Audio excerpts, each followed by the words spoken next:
Hello students, welcome to Mathematics Point. Today we will learn chapter 6 of class 9, that is lines and angles. So let's proceed. First of all, we will recall some basic terms and definitions, right? So first of all, I am telling you what is a line. A line is a breathless length. It extends on either side indefinitely, right? So this is how we represent a line, right? These two arrows are showing that the line is extending on either side indefinitely. A line is generally represented by a small letter, say L, right? If I take a small portion of this line, right, then we will call it as a line segment like this. I have taken a small portion of this line, right? Suppose from here to here, between these 2 points. Say this point is A and this point is B. Then this portion of this line L, we call it as a line segment. So this is your line segment and it is represented by AB, or we write a bar over it, a simple short line over it, right? Next is what we call it as a ray. So this is how we represent a array.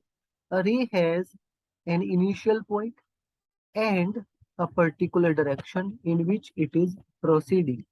So this is say the initial point O, and if it is passing through point P, then we call it as ray OP, right? Now, next is what I am calling it as collinear points. What are collinear points?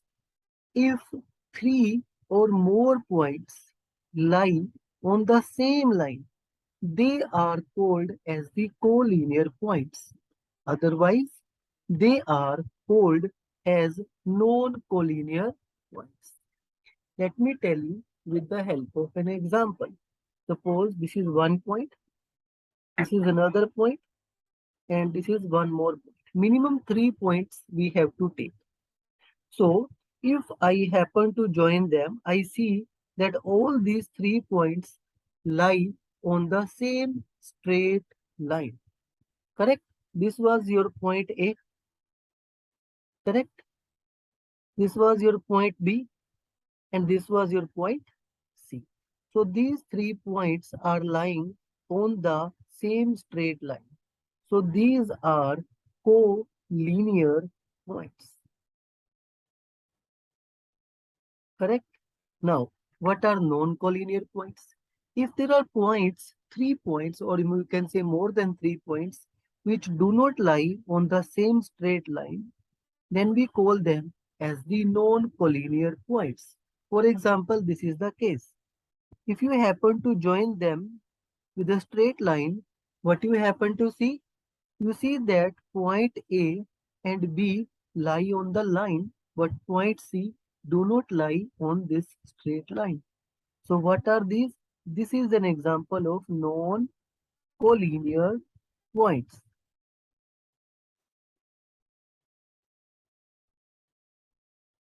right? Hope you understand about collinear and non-collinear points. Let's move to the next thing. An angle. You all are well aware with this. An angle. An angle is formed when two rays originate from the same end point. Right. So the rays making an angle, we call them as the arms of the angle, and the end point is called as the vertex of the angle. So you see here there are two rays. The initial point of these two rays is O.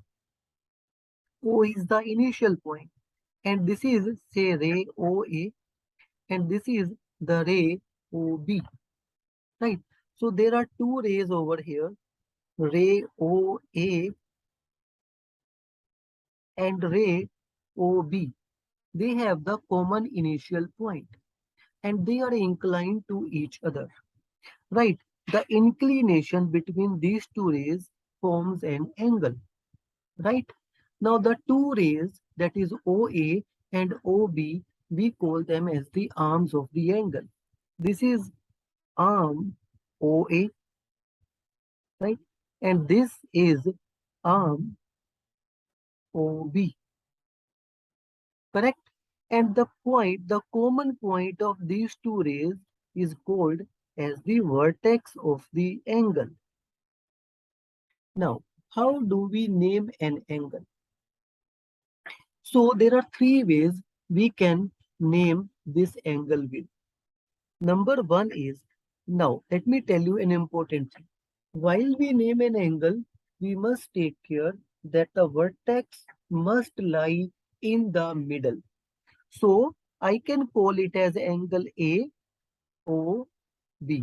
This is the small symbol to represent an angle. So I can call it as angle AOB. You can see vertex O is in the middle. The second way is I can also call it as angle BOA, right? Angle BOA. There is one more way I can call it as. I can simply call it as angle O, right? An angle can also be called with the name of its vertex, right? So in all the three cases, you must take care the vertex must be in the middle of the angle, right? Next. Now we will talk about different types of angles. You all have studied different type of angles in your earlier classes also. Just like acute angle, right angle, obtuse angle, straight angle, and a reflex angle. This is an example of the acute angle. An acute angle lies between 0 and 90 degree. It is more than 0 degree but less than 90 degree. An angle of 90 degree is called as the right angle, that is 90 degree angle. Now, when the angle is more than 90 but less than 180, we call it as obtuse angle. When angle is exactly 180 degree, we call it as the straight angle. A reflex angle is more than 180 but less than 360. So these are the different type of angles. Let's recall them. An acute angle measures between 0 and 90 degree. Right angle is exactly equal to 90 degree. An angle greater than 90 degree but less than 180 degree is called an obtuse angle. A straight angle is equal to 180 degree.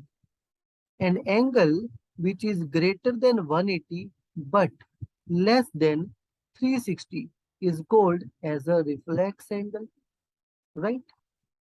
These are the different types of angles.